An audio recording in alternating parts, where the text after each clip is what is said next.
Welcome back, ladies and gentlemen, to the Paladins Premier League, or the PPL, as it's kind of colloquially called in our in-house and, of course, abroad. Thank you for joining us here on Facebook.com/Paladins Premier League. Every Saturday and Sunday, 3 p.m. Eastern Time, we will be making it happen here. It's a big day of competition today. And remember, with myself, Rain Day, and Pretty Hair, of course, casting it through, we'll have Gabby and Gormeister going through the days and also switching up throughout the process. But before we get into all the details, let's talk about what you can expect here. If you're new, the format for the split is as follows. These teams will have 5 weeks of competition, double round-robin format, best of 5 sets.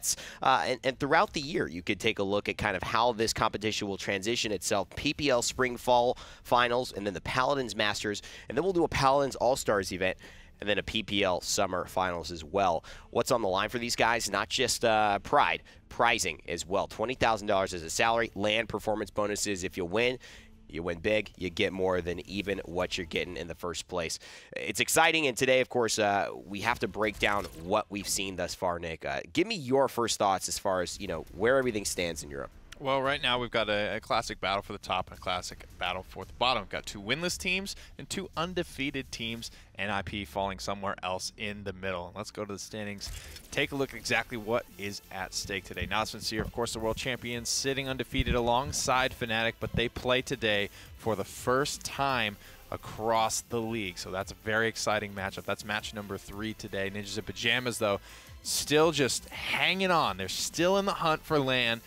But I don't believe their fate is entirely in their hands. They're going to have to be basically just winning out, and they're going to have to beat Natus Vincier today. But I'm actually pretty curious about this one. The battle for the bottom, right? These 2 teams probably not going to make it to LAN. Yeah. But Virtus.Pro and mousesports. mousesports yet to get a win in the PPL. That's a huge deal for them, and I think they're keyed in, kind of ready to do it today. They've gotten a great transition with some guys like Cybe8 rotating into those lines. Andrew Doodle, his 2nd year in the PPL, coming into his own, and we saw some great EV play. Will we see more of that with damage dealers kind of taking the front line, so to speak, as far as the important things to talk about? Today's schedule, as you can look on your screen, is Mouse versus VP for Game 1. Game 2 will be Fnatic versus VP. That's a big one to look at, as well as Fnatic versus Na'Vi. There's the marquee matchup Nick was mentioning. And then NIP Na'Vi at the end. So a stacked day. It's a very, very important day, man. Every single matchup is going to mean something. And when you're looking at Virtus.Pro especially, I'm still wondering, what are they trying to do exactly? What is their team identity? We've seen a lot of shifting going around, 3DPS comps, quad compositions, quad tank when you're looking at Virtus.Pro. What are these guys trying to figure out? I have the feeling, because of what happened in Season 1, that they're a ticking time bomb, and something is going to come to, they're not very vocal, not a lot of, we'll get better, we'll figure it out from Elven Path or any of those guys. They're just behind the Iron Curtain. They are. And something's going on back there, man. Something's cooking. You don't know what it is. Some flavors not as good smelling as others, but eventually they usually get the right dish, at least they did last year. mousesports, though, they've been kind of taking themselves up a notch as well through some new additions, and also the ability to, I think, grow some of the talent they already had in their team. Let's take a look at mousesports and who they'll be joining in their roster for the PPL.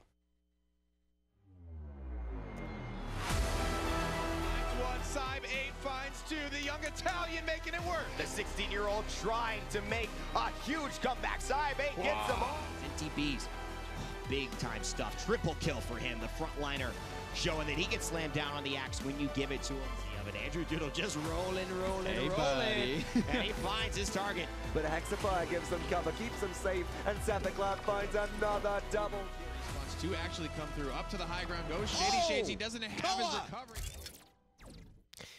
Well, it's mousesports right in front of you. Again, the insurgence of Cybe8 and Sethacloud into this roster seems to have given them a leg up in terms of finding their foot in this competition this season, and they have looked dangerous. They've looked closer. I think this could be the matchup. You got to say, if there is a matchup, the one to get their first win on. Yep, and of course, Sethacloud playing for Virtus.Pro in Season 1. It's a bit of pride on the line for him, I think. I don't know how he really took, being moved off of this roster, how he's feeling about his old teammate Elven Path and now wanting to go up against them. They've made nothing but improvements in their roster, mousesports. They've absolutely expanded their champion pools when you look at Doodle's Eevee from last week. Yep. And just the question around Eevee in general. Not a massive factor in North America, but here in Europe, I mean, this is ban material. This is top pick material. This is top 3, I think, in all of these matchups. I think you look at Andrew Doodle and his ability. We always have seen him flex on a Drogoz, but with that falling out, with Bomb King being more banned or highly prioritized, the Eevee has shown up for him in different ways. We saw the Buck as an opportunity for him to kind of let go, and I've actually seen some great net shot and snare Buck builds that I'd love to see people try, because I think there is something to that. But the Eevee, you're right. Can he master that? Can he be the carry that he needs to contend against the likes of the young guns of Virtus.Pro? And I say young guns because they're coming from the PGS. Elven Path really the only veteran member in this scene. Getting a little look at his Eevee there. It's been a wild ride in this PPL. You know, we had week number 1. Everyone feeling like they're getting settled. Then we had the massive changes come through in week 2 for OB68, so it feels like the league almost restarted. That's right. In a way, it's a clean slate. It's an opportunity for people to find new identities for their teams and get a leg up on the competition with so much just in the game state changing. I think Maeve is also kind of in an interesting point where there's some nice cat burglar, some nice street justice stuff working itself around. I'm not sure whether we'll find it today, but you know that, as far as the options, damage and flanks have been a little bit more plentiful than usual, a lot more plentiful as far as this new meta in OB68 and then 69 coming up. But with Virtus.Pro, I think the big question for all of us is, can they actually find a win today? Can they make whatever crazy junk is going on in that laboratory of theirs, Elven Pass Lab, and actually put together a concoction that gets a win? You know, winning and losing, obviously important. They're starting to kind of fall out of the running for LAN at this point because we're only taking the top 2 teams from the Paladins Premier League to make it to the Masters LAN. But they're in a rebuilding phase, and, teams in traditional sports go through this, so I don't mind that they're doing this and they're taking this opportunity to experiment, and that was what made them such a special team. That's what put them in the position they were in Season 1, and I think going away from what was their identity, which is what is their identity, so to speak. I don't know if that's the right play for them, but I'm curious to see if they'll break the mold. I mean, they came out with the quad tank. I don't know how much crazier does it get than that. We'll have to wait and see, but if you're new to the league, let's take a look at Virtus.Pro's lineup heading into Season 2 of the PPL.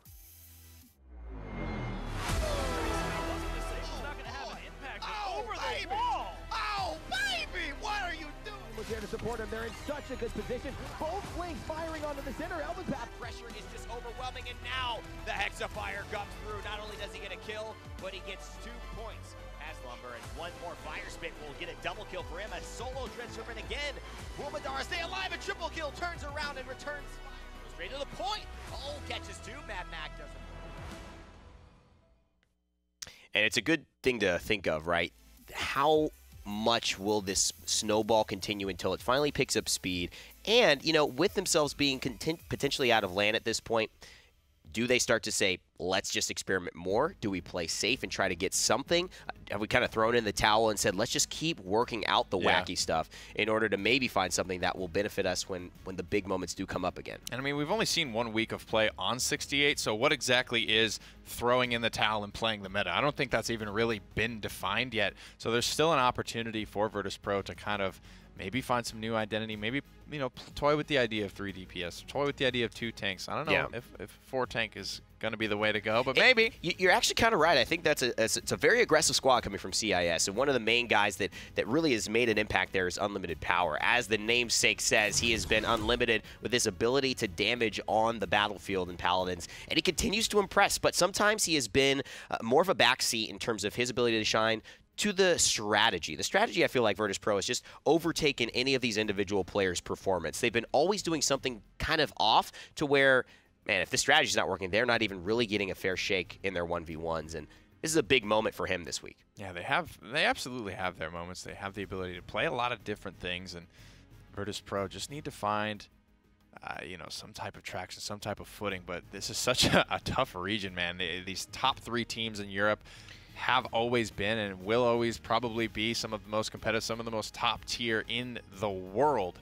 So going up with a brand new fresh team from the PGS, it's tough, man. I got to say, one of my biggest questions is maybe we just saw this take its natural effect. Virtus.Pro were so wacky last season, and we just happened to see it work. It just worked right off the bat. The wackiness worked. But sometimes when you're that wacky, I think the risk of being that wacky is that sometimes it goes horribly wrong. Maybe we're just seeing the natural order of life in that sometimes experimentation gives you the good and it gives you the bad. Yeah, and there was a comment made by Bird back in Season 1.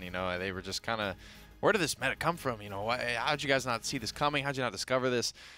It's just their meta, man. Like, their picks are good right now. It's all working together. It's all coming into fruition for them. And that's kind of a cool conversation to have, is like, who does this meta favor, right? Who can you be playing right now? We even watched, you know, Kanga and asked that question of them at LAN. You know, is this their meta? They've got 3 hyper carries. Yeah, that's a style that Fnatic has been playing for a long time, and it's a style that they naturally just find themselves enjoying and, you know, succeeding with. So is this their meta to kind of dethrone Na'Vi? What I do think is strong about Virtus.Pro, and you have to remember Elven Path coming from that background of being such a historied Paladins player, is he does have draft sense. He does have an awareness of, I wouldn't expect them to get super hard outdrafted. I would expect them to at least go in, unless they're trying something super wacky again, to be able to contend with mousesports. I know that veteranship, as far as one single player, is definitely on the side of Elven. Can he lead his team into something that looks, I think, more cohesive than we saw that quad tank last week? Torvald and Makoa banned out first for Mouse. And it is the EV ban. You can imagine that with its Serpent Beach being the starting map. She's very prominent here. And, you know, bans, a lot of times I think of them as something we don't want in this game, but also something we don't want to pick and take away. And, you know, mousesports have shown that they are going to play this EV, and they're going to play it well. Virtus.Pro can play it. But BP can play it. They can. Exactly. That's the thing. That's the point. I feel like they can play it. Maybe not here, not now. Gotta watch a game and see what is their theme of the day. Where are you guys going today? What's it gonna be? Pretty standard stuff, but is this Elven Path's Cassie? That's what I want to know. That's a good question, because now with the triple DPS and the one front line, the one support being more meta in Paladins, especially in EU, you do see these normal frontline mains like ClickU, like Elven Path, just playing the damage dealers. And you got to say the EV ban, although it does feel weird, it allows Virtus.Pro to get either a Ruckus, which is very good for them, or a Cassie. And, you know, EV is banned, a big natural predator to Kinessa. We saw a lot of sniper play in Unlimited Power's highlight reel. Haven't seen much of it yet here, and that's what we're saying. There's a lot of high-octane players on this VP roster. Have they been given the chance to sort of showcase that yet? Absolutely not. And so that's why it's tough to say where they're going to be going overall today. Fernando as the solo front line. We've seen something in CIS a little bit earlier this week. Barrack being run as that solo front line for Ovum squad, which actually qualified. Ovum, the front line that connects the 4 new budding players who have entered Virtus.Pro. And so they've been doing well, still with that similar style. They may be able to face each other at LAN. Neither here nor there. Moldamba taken currently to allow Virtus.Pro to have their healer and their frontline locked in. And a very early Genos, a character that has, without much change, and frankly, correct me if I'm wrong, but has been nothing but nerfed since he came out. Absolutely. Seen his ups and downs. Except his ultimate. Skyrocketed, yeah, true. Skyrocketed back up in popularity. Shaolin also starting to see some rise in popularity around the explosive arrow build. So the flexibility I think Genos just gives you as a healer to be able to make it by as, you know, traditional double front line, even sometimes triple front line compositions, but also the Luminary running 3 DPS as well, a lot of flexibility. And notably no Xin so far. I was expecting some high prioritizations of Xin today. Leon and Bomb King taken as well. This is something that Virtus.Pro should feel comfortable with Madara. And obviously, MTZ able to flex. Leon, I think, for Unlimited Power, is what you would most likely see, and I think Cassie would be for the Elven Path here. And this is interesting for Mouse because you know they want to get some more damage on the board, and the way they'll do it is they'll take a pseudo support, pseudo damage dealer. This could be a lot of things, but most likely I would assume a Catalyst pip. And that's probably a Doodle pick. I mean, he's been primary blaster player. Eevee's gone. Drogo's just not really in the meta right now. A lot to be decided here. Totally a lot, and totally exciting for all of us watching. Can't wait to see who gets their first win in the PPL. It's a best-of-5 set, so they've got to get 3 games in to claim that victory, but let's send it to our casters to kick off Game 1. Welcome, everybody. LaTigers and Goremizer here for Game 1 of the set, and hey, there's only a single frontliner on both sides. I'm really happy the VP decided after last week, Quadra Tank, not necessarily working. Let's just go ahead and veer completely away from that. I like their composition a lot more coming into this. I think it's a little bit more standard for what we've been seeing now, but also just a little bit better for the team and the players. And don't forget, everybody, to vote at home who you think is going to take the victory in this set. It's a like for Virtus.Pro and the love for mousesports. What are you today? Either. I mean, mousesports is looking for their first win in the PPL, period. And on the other side, Virtus.Pro is looking for the first win this split. I've seen a lot of these players. I mean, I hung out with Bees the entire time during PWC, and while they were still in the PGS, I watched all of these players from Virtus.Pro. So for me, it's a win-win scenario. Yeah, it should Not be for them. Interesting set. And even though, as Nick put it, it's a battle for the bottom, but nonetheless, these are Paladins Premier League teams that have been fighting hard throughout, and everyone's been taking a bit of an adjustment after OB68 and having that experimentation. It's been working for some teams more than others, and now we get to see a similar approach taken by these two teams, but who is going to carry it out best? And this is really the time to show off. I mean, this is going to be big mentally. I mean, you're looking at, again, one team that has no wins the entire time they've been playing in the PPL versus a team that, as of right now, has not been able to find a win for this split. And they're just looking for that moment, something to kind of be the star in the night to guide them where they can go and show them that, yeah, you're not the bottom. Unfortunately for the other team, whoever ends up losing the set, you kind of get pushed down even further. Cybate's had some tremendous play on Kinessa in the past, and snipers have become a bit less of that, oh my gosh, there's actually a sniper in this game, and more of, okay, on this map, this particular sniper tends to thrive, and Kinessa is someone that we do see on Serpent Beach. We'll call that one the Hakate effect, where as it does go on, you start seeing a little bit more often, you stop getting surprised. Surprisingly enough, Elvenpath not on the Cassie, but he is on the Leon, still playing some damage, still playing some carry, and he does get the first blood. Yeah, just as Rainday was saying at the desk, it's so interesting to see these typically frontline players taking on this damage role, and Elvenpath on the Leon getting another kill to his name, starting off fairly strong on the Warrior Woman.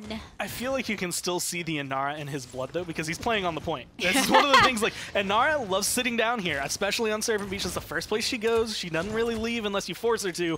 Elvenpath, first place he went, hasn't left unless someone's forced him to, and honestly, it hasn't been much of a force. The shots coming in from the side, him and Madara being able to kind of pincer people between their damage. 96%, 99, looking to go ahead and close this out soon enough. Just one more tap, and there you go. Virtus.Pro taking the first point of the set. Definitely the showing they wanted when they stepped into the ring today, and now being able to at least get a little bit going for them. Feeling pretty confident in themselves. The damage has been solid, the healing's been solid, and even though we haven't seen too much of it, the front line has been very solid, and at least leading the way for the team, creating a lot of zone. If you're Mouse, you really have to kind of rethink your approach to this fight. Bomb King has also become a priority for some teams in Unlimited Power, the one navigating that this time around. About 2 minutes to spare for this push, and about 50% of the way made, though we know those last bends to be somewhat difficult if mousesports manage to get some high ground control.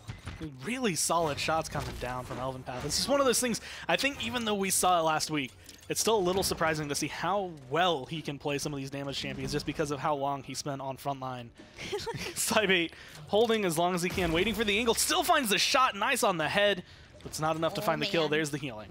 Was waiting, I know you're behind there, I know you're on your mount, I got you. Ends up taking a little damage himself, so forced to back off, but luckily for Cyb8, there are many targets for him to just lock down on, some of which are just directly on that payload attempting to get it pushed. And this is one of the really, really hard areas, I want to say, for both teams. You have a lot of kind of, I want to say, barrel, essentially. You just get shoved into one little area. It's easy to find the hits. Unfortunately, on the other side, those hits aren't going to mean much unless you finally find the kill poke. When you have a Maldamba against you, doesn't really mean as much, and you can see the healing coming down from Virtus.Pro. They haven't really had to fall back this entire time. As far as ultimates go, all of them are up for mousesports, and Virtus.Pro just missing one of them. Elvenpath finally eliminated by Cyb8, so getting a little revenge for some of that action earlier. You can see the entire team, maybe not necessarily lost, but trying to figure out how they want to go at this. They don't have the damage, they don't have their captain leading their way, and they don't seem fully confident in how to get back onto the payload. It's not very far, all things considered. With 30 seconds left, you really need to start pushing this. This has been pretty much the hold mousesports needed. Ooh, the wall to go ahead and block off, so Unlimited Power has to rotate around in another direction. Couple members getting chunked down low, but nonetheless, nobody exactly falling, but taking enough HP off of them where they're forced to back off, and Cephacloud on this pip, taking down Elvenpath. Yeah, just making sure to get rid of him. Unlimited Power, very low. Another shot going to be able to get that. And even though Elvenpath, or MTZ, was still alive. Wasn't able to get on the point, left it, actually, to kind of help out his team. All in all, not the attacking approach. It felt like a very dominant point, and then a very lackluster payload from Virtus.Pro. I feel like with the names MTZ and NTBs at one point, I'm gonna switch them around. But let's just, yeah, it's gonna, I'm warning y'all in advance in case that does happen. It's just something in my mind that's inevitable, but hey, it hasn't happened yet. Going into this, a couple tier 2s on some of this itemization. A few streaks going strong for mousesports, though, off of that defense. Elven Path has opted into the Haven, too, so I can only assume he's running Death and Taxes, because otherwise you expect to see some sort of cauterize, some sort of anything that's going to augment your attacks. He's already going to have the anti-heal, so he's really just trying to protect himself right now. And Haven is a relatively selfish item, I would say, but at this point, he has been the primary focus for mousesports. He needs to stay alive because the damage that he outputs is very important to their fight. And 2 healers on the opposite side, it helps to have a bit of that opportunity to just mitigate some of that. Getting pushed on back, has to rotate around to safety, but there's the King Bomb just for a little bit of relocation. Finds himself in Inara, blast down, unlimited power, getting that one, and it through time and space taken from the sideline. Unlimited power was at 55 health, and he just back in the corner. Moldamba going to heal him back up to full, and he's going to be able to kind of hang around. And again, Virtus.Pro are just hovering on the point. Elven Path mainly the one who's standing on it, but he's gotten low himself. Andrew going to be able to go around the side, finally finding the kill he wished he had earlier, and finding a double with the planted. Andrew Doodle, there's your triple kill, taking him out, and this is a chance for mousesports to finally get some impact onto that capture point. Never underestimate the evil mojo. Pip brings so much to the table, not just in terms of healing, not just in terms of damage, but in terms of being able to kill a tank incredibly quickly. You only have to find 1, maybe 2 shots if you're at the worst case scenario. You can bring it back in. There's a Dread Serpent, but it kind of just pushes mousesports back onto the point. A way to try and just disposition a lot of the members of mousesports, but nonetheless, 3 of them have fallen. Nice follow-up from the damage dealers, even if it took a little bit of time to do so. So they're back in control, losing Elven Path in the process, but at least having enough to just stand their ground. A lot more well-contested, 84-81 as Virtus.Pro takes back the point. They have to hold on to it a little bit longer. I'm looking mainly at Inara, NTBs. Can you get in there and hold on to it? He's going to be able to take it over. And the question is if mousesports actually have the follow-up to break it through. They're getting low, and there goes Koa. Ooh, unlimited power dealing the damage for that one, and you heard the Headhunter actually be activated. The Seismic Crash too. Overtime setting on in, 99-96. Spawning back on up, a 3 taken down for mousesports, 2 on the opposite end. Is this Virtus.Pro's chance to go ahead and capture? It looks like it is, with a triple kill going to unlimited power. And he's playing this Bomb King perfectly. I mean, just recognizing it's one of those few things. You don't get to see it too often because you see a lot of level playing field, but if you're down below your projectile, you can just curve it so they might not be able to see you. And he did that to help take care of the Kinessa and just having the presence of mind where he needs to throw those, where the damage is going. And recognizing doesn't always have to be a direct shot, just in the ballpark, around corners sometimes. That's all you need to be able to find the kills. And then once again on the defense, mousesports sending plenty of members onto the high ground, and Jalen peeking around. Andrew Doodle manages to get that hit onto unlimited power. I think he knew that his time was soon up. It was one of those, he's really low health, but he's hiding in a very awkward spot, not somewhere you can really get aggressive, especially with how low he was. And you can't really fall down after Moldamba puts his healing up there. You want to be part of that. Unfortunately, it was not prime positioning, I would say, from the team.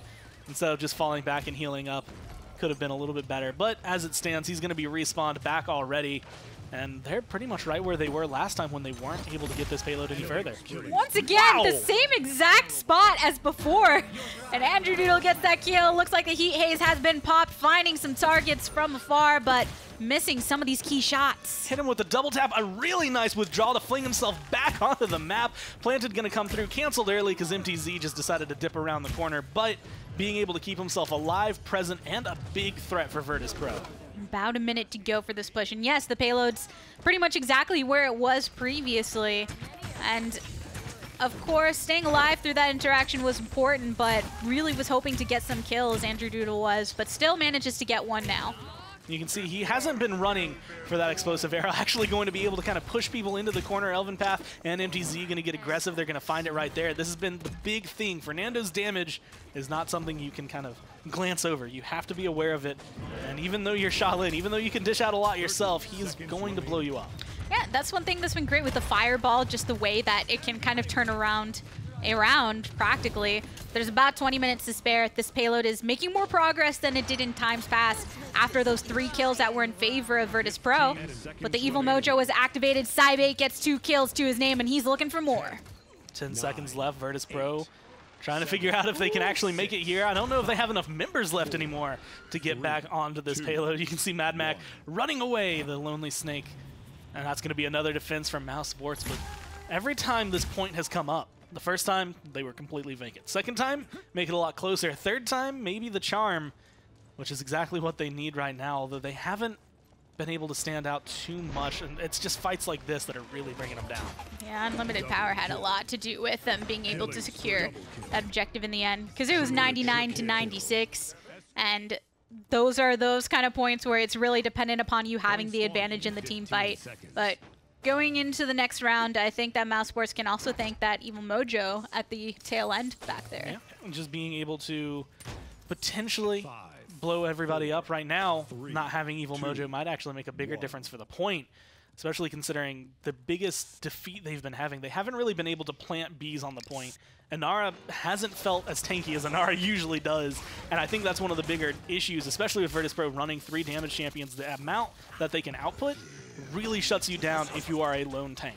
A lot of itemization on the side of Virtus.Pro to try and counteract the direct damage available through multiple members on the side of mousesports, but particularly the Kinessa, and Mad Mac doing a decent job of affording a lot of reach. And there's his ultimate actually going onto that ground to displace some of the members of mousesports. A nice long-range Dread Serpent going to be able to allow MTZ to get a little bit aggressive. The rest of the team moving up with them. A lot of low health bars on the side of mousesports. Bees going down right there does stop them from really feeling comfortable pushing forward. But even though this point's been around for a little bit, it's only now 27% picked up for Virtus.Pro. Yeah, but they are climbing, and with the zoning potential that they actually used, falling up on that Dread Serpent, so many members of mousesports have been pushed far back. Yeah. It's up to Virtus.Pro to try and send their members to actually try and blockade them from even approaching this point. But even Fernando's found himself fairly low. A really solid shot from Aldamba kind of helping make these plays. Fernando caught out, 3,000, lowering his health slowly but surely.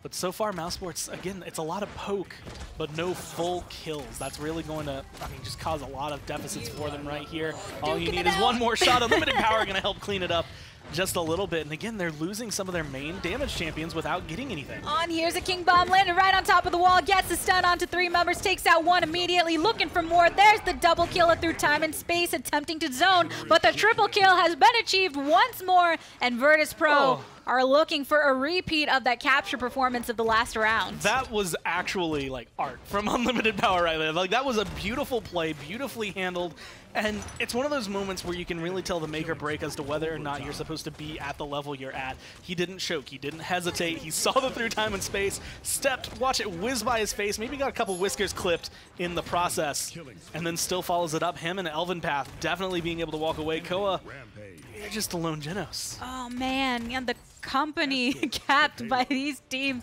with Unlimited Power and Elven Path both having a huge, tremendous impact on the way things went. Because even when Unlimited Power, he took a little bit of a step back, there was Elven Path just to grace on in and continue the work. Good communication. Definitely it feels like this is what we were kind of expecting. We were hinting at it last week. We were talking about the fact that Virtus.Pro took a couple weeks in the first split to really get acquainted with themselves and each other. This week definitely seems like they took a couple weeks, tried to figure out a meta before there was a meta, and now they're playing more to the strengths of the team as opposed to whatever, I guess, shenanigans you could come up with. Look at this little sit in the booby trap. He's really loving this particular part of the high ground, and every time Unlimited Power hops up here, Andrew Doodle is there to answer. This is the 3rd time that in that exact positioning, Andrew Doodle killed Unlimited Power, and now has hopped down, got the triple kill, followed up on multiple members.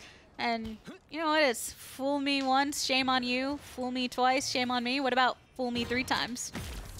at this point, it's maybe 6. I don't even know. I mean, it seems almost as though this is the point where if you're mousesports, you say, okay, let's just not fight over there for a little bit. Let's try to take it on the other side. There is an other right-hand side of this pathway where you can jump up to, you can fight. It's where Kinesis Cybate is kind of hanging out right now if you want to try for it. But they really need to just kind of find any ground they can get this payload. That's been their biggest issue.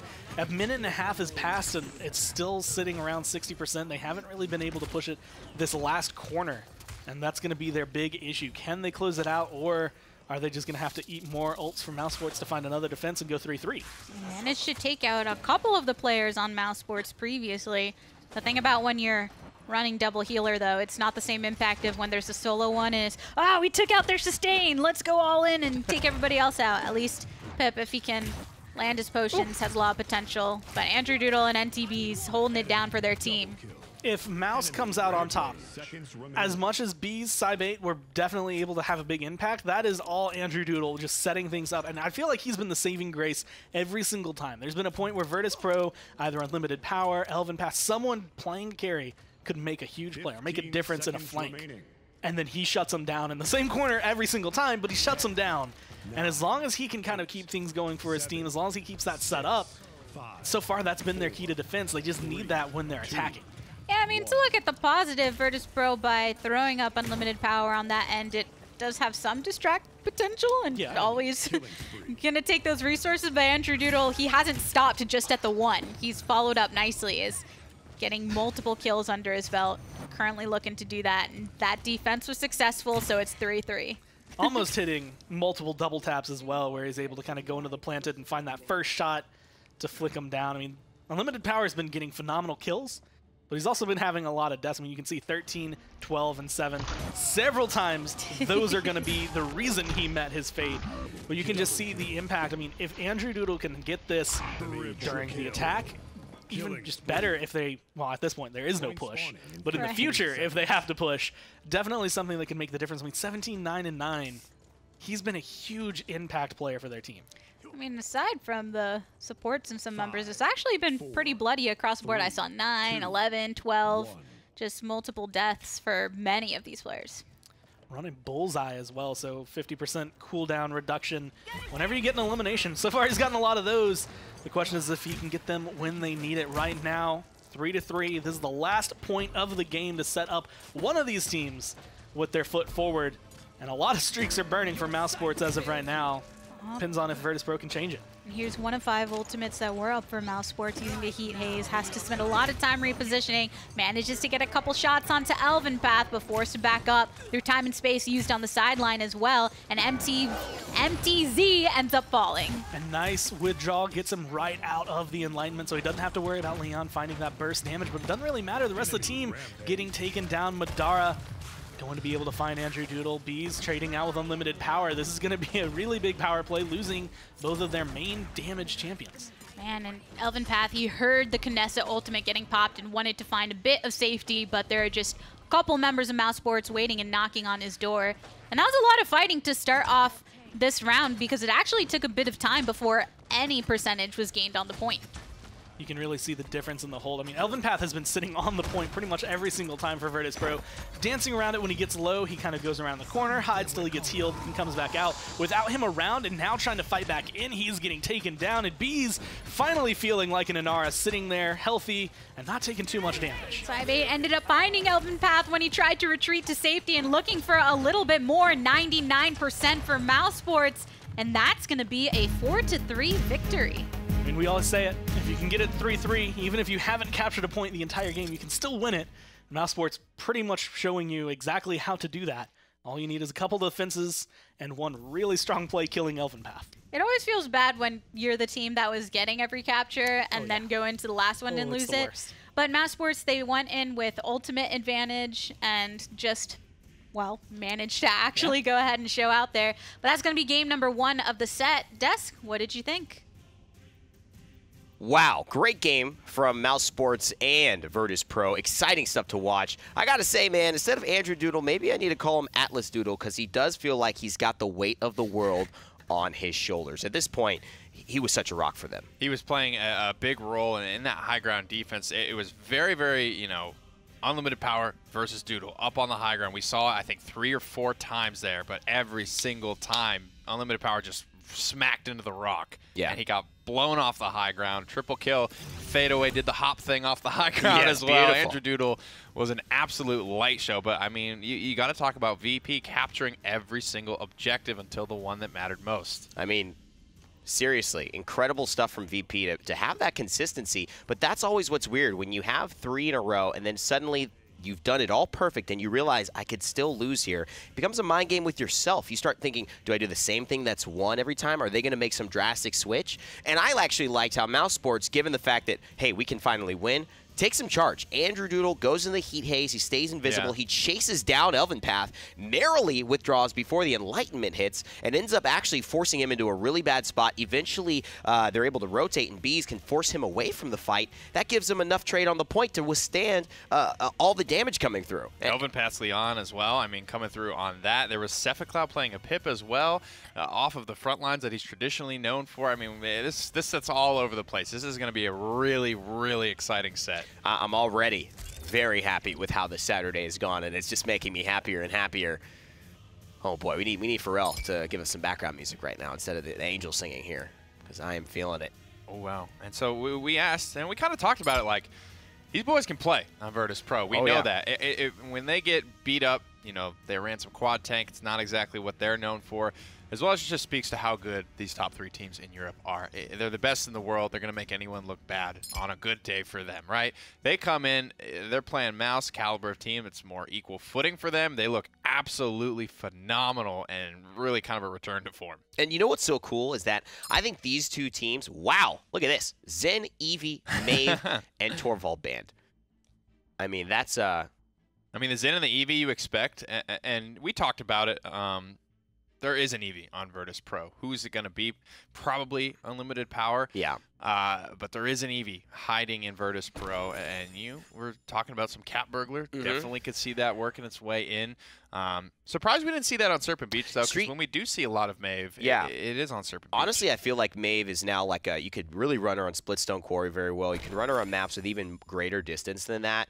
Maybe a Frog Isle. She's got enough mobility and she could poke well enough. I think Street Justice may be what they're worried about here, too, though, because on Bright Marsh, it's so close, man. She takes that full pounce combo. That single tank that these teams are running, well, not anymore, would have get beaten up. This is a weird one because now Makoa, Ruckus, Ashe, they're all available. Mouse says, we're going to take the Makoa first and trust that. But Ruckus and Ashe on Bright Marsh, that's a tough one.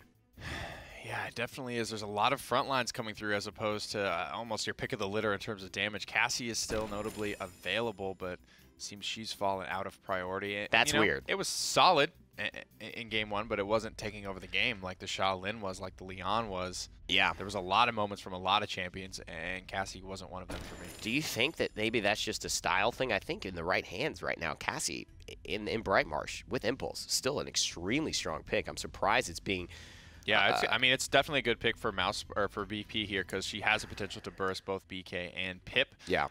If you're looking at mousesports going against VP right now, all they've got is super tanky stuff. So, you know, drafting into that against a team that you know could just tank up harder. Yeah. I mean, that 1500 burst is great, but it's not exactly ideal against a bunch of front lines. These 2 teams battling it out, trying to continue the momentum that they've built here in the PPL. One looking for their first win in the entirety of this split, and one looking for their first win ever in Paladins Premier League history coming in Season 2. It's been a long time waiting, but mousesports are a game ahead of Virtus.Pro. And there's that Cassie we talked about, Nick, rounding out Virtus.Pro's 4th. We'll get their flanker eventually. 3 flank bans here is frankly unheard of. Zin has crept his way up. Eevee kind of exploded her way back into the ban contention. Yeah. Talus still floating around as always. It really shows you how strong flanks are. I mean, you could have a Buck available as a pick. You could have an Androxus available on a pick. You could have a Talus. And you'd be like, those are good flanks here. And 3 of them are already banned out. So that just, I think, is, if anything doesn't give you an idea of how damage is taken over, that should. And they do it. They do it. Tank it on up. I will say Talus, great shred. Of course, they do have the Pip, the Evil Mojo, Bomb King, one of the best in the business at busting tanks. mousesports have what they need to win this game. And you know what? The one thing we've seen Virtus.Pro do is do these tripled quadra tanks, but without that Makoa. But it's also been without the Ruckus. Really curious how the extra damage and playing him as a fat flanker will help to augment their style and maybe make this something that works for them. Game 2 coming up right now. Casters, take it away. All right, game 2, baby. I mean, if you look at mousesports, they have a very solid composition, and kind of what they touched on the desk with Virtus.Pro. Yes, it's triple frontline, but you have frontliners that have versatility. And I think that's going to be the biggest difference. I mean, we've been seeing a lot, I want to say like a lack of really offensive frontlines in there, but now you have Ashe, you have Ruckus. That's a pretty good chunk of damage. On the other side, though, you do have to fight against what I'm assuming is a happy NTBs on Makoa, maybe feeling himself. It really does depend. I think this is actually the first, maybe not the first time, but we do get to see the PPL with the new changes to the hook not hitting quite as easily as it was last time. And this is game number 2 of the best of 5 for our first set of the day. mousesports currently up 1-0.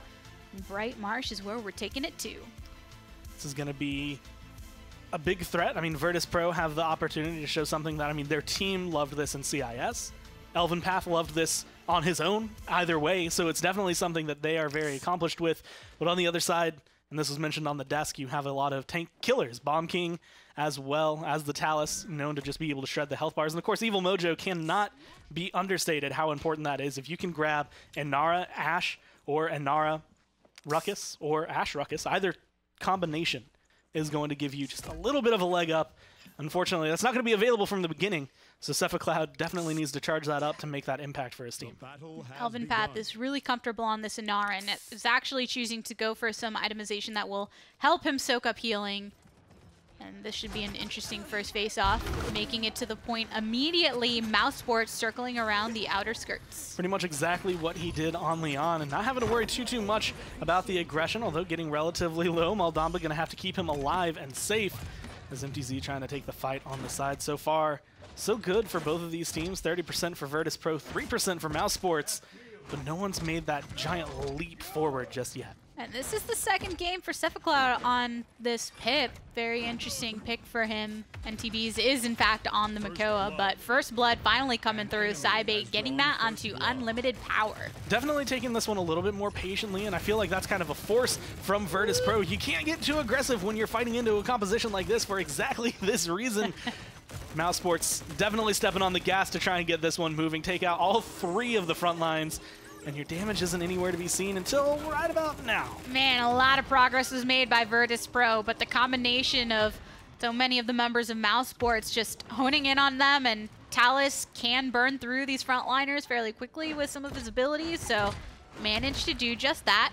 And now without the healing available to Virtus.Pro as well, going to take a bit of time before they can soak it all up. You're going to be able to get rid of the Bomb King, which is a really solid start. Madara going in. He's low, but still alive. Finally finding the kill is going to be Bees, but MTZ, there's going to be a chicken for a second, but comes through. Elven Path with the kill. Now the front lines are back and fighting.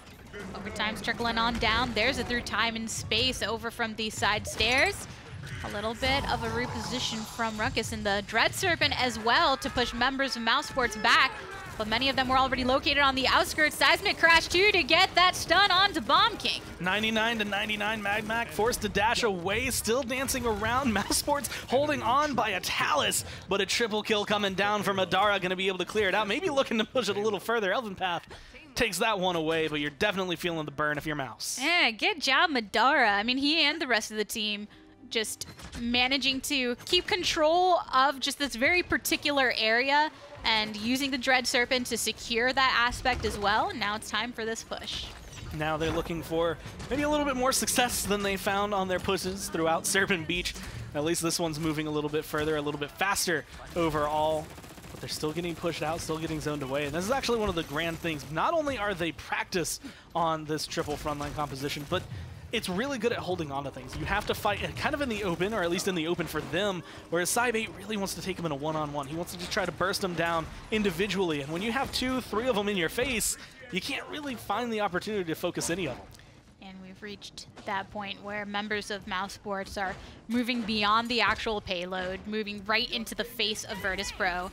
We have a lot of ults actually, Scout being used to enforce some of that extra visibility, but looks like it's a little bit of a calming moment while everyone finds their footing. You know where they are. That gives Virtus.Pro maybe potential to change up how they want to approach this fight. You can see now going to the right-hand side as opposed to where they've been, I feel, aggressing most of this map. Just trying to figure out where can they break down mousesports' defense? Where can they take out just one, maybe two members to really get this payload moving? They have a minute left, and then they have to worry about overtime and the timer that ticks down there, and that's assuming they can even get close by the time this goes through.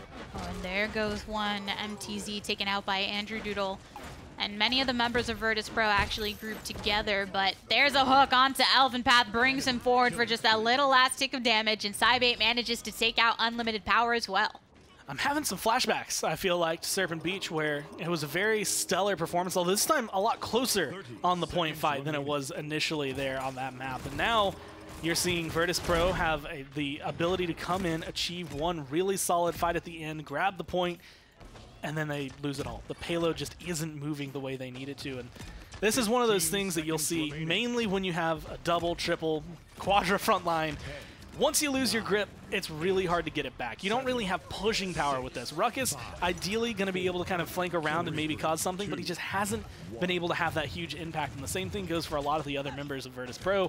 Now they get overtime, but they have 50% they have to push. Andrew Doodle, nice hit onto Madara. And yeah, there's just these really key moments, for instance, when Cybate threw down the Rune of Travel before venturing forward aggressively just to find out where Virtus.Pro was. It's allowed mousesports to set up for a better defense, but nonetheless, Virtus.Pro, lots of beefy members that are just grouped together on this objective with the gourd being constantly supplied under them. Now the question you have, well, it's going to be answered immediately. How do they dance around this point when you have a Bomb King throwing a ton of damage at you? And the answer is you don't. You die, and you fall away. Your overtime timer disappears almost instantly, and you're not able to do anything. But the big key point, the difference here, I think, for mousesports versus what we got to see on Serpent Beach, they have all of their ultimates coming into this round. They aren't, we used them to try and get the defense, we used them to stop Virtus.Pro. This is very much a moment that they can control how this initiation, how this fight goes, if they just get it perfectly, get it right, and react on time. That was so pretty, that triple kill from Madara. And between the last game and this game, we've seen those key moments where things are kind of just trudging along a little bit, and then at the very end, some player just decides to show out with a triple kill, whether it's unlimited power, Madara in this case. Very, very important for them to be able to secure. Scout comes through, they know exactly where mousesports are going to be standing right now, so they can adapt and approach this appropriately, and they're going to be kind of isolating out Bomb King, half health. King Bomb not exactly going to be used at that low. Here's the Ancient Rage, but Ash throws down the ultimate. Through time and space, manages to clip off unlimited power, and MTZ actually gets a kill onto NTB, so a little bit of trade back and forth. King Bomb, but you are low, my friend. Mad Mac getting that one. If they had been on the point, if they had been in the room, that could have been big, but of course Virtus.Pro kind of recognizing exactly where you are coming from and where you want to go might make the difference. Evil Mojo finds two, but no kills coming through. Cephacloud immediately falls. Punished by Elven Path, and there is a little bit of resilience built up on the side of Virtus.Pro, so just enough to start kind of ticking into that ultimate, but here we go. Virtus.Pro gets another capture. That was almost contested. I mean, it wouldn't have been contested for long. It would have been one overtime timer and then over for mousesports, but Andrew Doodle tried his best to get in there, and this time they're looking a little bit weaker overall. It seems like they came into that first fight ready, strong, incredible. But I feel like what you're seeing actually there, Indomitable 5, 70% CC reduction. MTZ is pretty much always in this fight, even if you Grumpy Bomb him, even if you stop him, if you are an Evil Mojo even.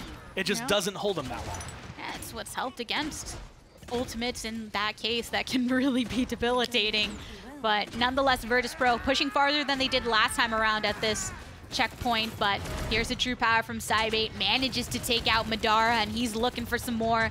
But just a little bit of burn down onto Ash. Definitely moving further this time. Virtus.Pro have a very good start at the beginning of this path, and now MTZ double kill before he goes down. It doesn't even matter. You have two front lines that can take your place, and you have some damage supplement as well. So honestly, getting a lot of worth for his own death, and maybe even being able to set his team up to push this out. It's still moving forward, 1 minute and 20 left. Just right there, knocking on the door. Mousesports have to hold this strong, but a few of their ultimates are down. Took out a big source of power on the side of Virtus.Pro, Madara and Mad Max, so no healing for them. A bit of a stagger with these double kill coming out from Cephacloud. Being able to just stop them in their tracks. A minute left.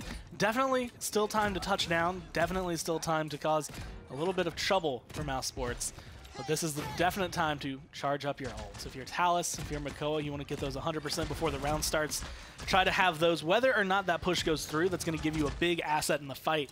As last time, it didn't seem to affect them as much as they would have liked. Maybe a little bit too hesitant on when they were going to use them. As Virtus.Pro definitely getting stalled. Now you're seeing again the effect of a triple front line. There's only 30 seconds to go, though. In Virtus.Pro, they've been pushed really far back after those staggered kills that happened earlier. mousesports just a little bit about to have all their ultimates, but I bet they would love to be able to save them. Virtus.Pro, will they be able to make it back? I see someone about to touch down onto the point. Elvenpath kind of leading the way for his team contesting. It's regressed a little bit, so it's not as close. And they lose MTZ immediately. They have Evil Mojo if things get really close, but I'm not sure they're going to need it. Elvenpath, all you need is a Poppy Bomb to knock him away. That's not going to be in control. Man, and MTB's tried back up to safety, ended up getting taken out, but it doesn't matter. They're still able to hold that defense, currently 2-2, and a couple of bloody stat lines. Still feeling pretty similar to the last map, very close, kind of boxing between these two teams.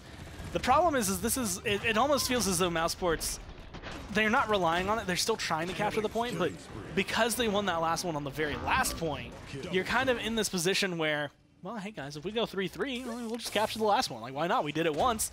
But if you are losing so handedly and you just can't get control of it, Virtus.Pro, they can just say, okay, look, we'll go 3-3 and then we'll do what you did. We'll just capture the last one.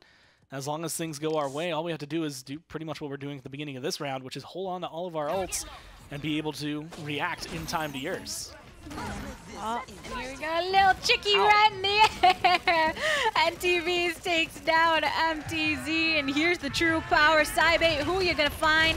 Looks like he's locked on, but forced to back off with his Rune of Travel. Unlimited power, though, picks one up. Nice usage, a nice stun coming down. Elvenpath going to be able to find that one on the very edge for Andrew Doodle, being able to stop that damage and actually saving Ruckus, stopping that from coming through. MTZ comes back, finds a kill. And even though you did get the Evil Mojo, you stopped him. 51% wasn't enough for Mouse. Man, took a lot of damage in that interaction, but nonetheless, Elvenpath moving up here to try and block off a couple members of mousesports that are kind of lurking and waiting for their rotation possibility. But Virtus.Pro moving back towards the objective. But look, there's a turtle to find him. Just trying to fight as best they can. Unfortunately, Makoa, you're going to be feeling a lot of damage. The minute he shows his face, he becomes priority target #1. And once he's gone, there's no frontline on the side of mousesports to take his place. That healing really has to be on point coming down from Koa as well as Cloud, but you just don't get to see the full effect of it. Whereas Maldama on the other side is having a field day keeping these tanks alive. Oh man, Cybate, he went the long way around just to get behind some of these members. Anar looking fairly low and forced to back off, but that's what you got to worry about with the flanks. But mousesports, they're the ones with multiple members just being taken out. MTZ and Madara putting in the work for their team. And every single time mousesports have had a good fight, they just haven't been able to hold on to it afterwards. And that's where Virtus.Pro, their composition is built to just hold on to things. They're hard to kill. It's hard to get rid of them. And because the fact that you have the Talus, the Bomb King, if you can't get into that room, you really can't fight the way you want to. And I feel that mainly with Cybate, he's not able to take a lot of these 1v1s on the side. And even when he does finally find one front line he can go in on, someone else is there shooting at him. Oh, man. Yeah, that's pretty tough. There's about 2 minutes to go. Madara, man, on this Cassie, I feel like even when the damage chart was up earlier, you saw that Madara and Andrew Doodle were kind of going back and forth a little bit. Yeah, they've been switching back and forth at the top of that for a bit. So they're kind of the ones holding out. But Cloud, of course, getting a double kill, keeping himself in the damage race. I don't know how often I've had to see Cybate or just insert any of the damage members on mousesports fall back just because they can't really stay as aggressive as they want. This is a composition that originally, ideally drafted, is going to just shred through health bars, stop these front lines from doing much. And every now and then they do get those moments, mainly on the defenses so far, but they've gotten them during the point capture as well. But Cybate, every time he goes in, you see Rune of Travel, walks forward, gets maybe half a clip off before he has to teleport out. Man. So one thing to also consider, the fact that Cloud on this pip, there's a lot that relies on him on hitting these Evil Mojos and does manage to get one through time and space for a little bit of security, but nonetheless got a kill before that. The Dread Serpent separating members of mousesports. Cloud falls. Is there going to be any follow-up on the rest of them? And Limited power going to go down. MTZ looking low himself. Madara locked into a box. Mad Mac, the healer, are eliminated. Now your two front lines, even if they can withstand a lot of damage, aren't going to be able to get that healing and have kind of a higher active health pool than they really have. So pushed away once again at 30 seconds. Virtus.Pro definitely still feeling, I want to say, the brunt of mousesports. Looking like it might just be another 3-3, potentially causing Virtus.Pro or mousesports to win for that last point. We're seeing a lot of this similar cycle during each round of Virtus.Pro capturing, and then there's a steady progression forward to about 50% of the push, and then that's usually the moment where mousesports will have some really good team fight and then kind of push back. A little bit of a creep forward in round number 1, closer than they've been for Virtus.Pro, but nonetheless, here we go with more ultimates. Assert dominance thrown down. There's going to be a Hexafire right in the face. Shotgun blasted in the corner. Double kill. Should have been a triple, but you can see Madara and Elvenpath picking up some kills, and now the payload's moving forward. Overtime. Oh, man. Talus is low. That's what you call a value ultimate. Team wipe there in the end. Virtus.Pro breaking the cycle that was the case since the first round of game number 1. And finally, just closing it out on the push. And that's one of those moments, I mean, you see teams always kind of contemplate, like, okay, you're 3-2, 3-1, whatever. You're about to win. You're on the push. Do you use your ults, risk it, and hope that it comes out worthwhile for you, or do you hold on to them and just go for the next point? In that case, it was all in all, push as hard as you can. Man, it's been quite the series so far, 1-1 in this set. Now, Des, go ahead and give us your thoughts. So much fun to watch that, and you got to say, I mean, that Hexafire definitely got some value. We just started going, I mean, though. So that's the problem. That happened. That's a big issue. You didn't see that coming, and that's the thing. I feel like it was almost mousesports weren't proactive enough in that defense, knowing that Virtus.Pro were going to push. They had resources, as you could see, with ultimates available. They had the assert dominance, so Ash could have aggressed. They had the Hexafire. They didn't even spot him out, and that's the second time Andrew Doodle has over kind of pushed on that left side and then got caught by something behind him, and that really is the key. I think why they even lost point 1 in that zone was he got stopped with the Inara wall from Elvenpath. Yeah, a couple of critical moments there. This is the first time we've seen a triple front line composition succeed in a very long time. But if there is someone who's going to be coordinating that to success, it's going to be Elvenpath. I mean, they were really, really good. It's a lot of psychology that goes on.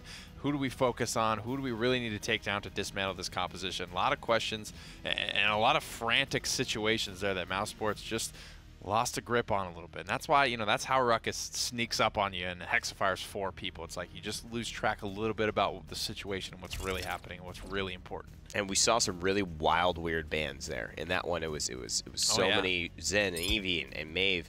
And we may see the same thing, but the triple tank yet to succeed. But when it does succeed, it has a pillar, like I had mentioned, that hasn't been there in a Makoa, in a Ruckus, in a damage-dealing kind of flanking potential champion that also has that high health pool and defensive mechanics. And that's what has been missing. That's where Mouse, I think, slipped up on the draft, allowing that to go through. Man, I wanted to see Eevee, She goes from not picked at all to banned. Perma-banned. Well, this EU, you might be able to see her. Such a fun character, man. And not getting any of that action today. Zen's going to be staying banned. I wonder if we'll see the Maeve again. No, it'll be Makoa this time around.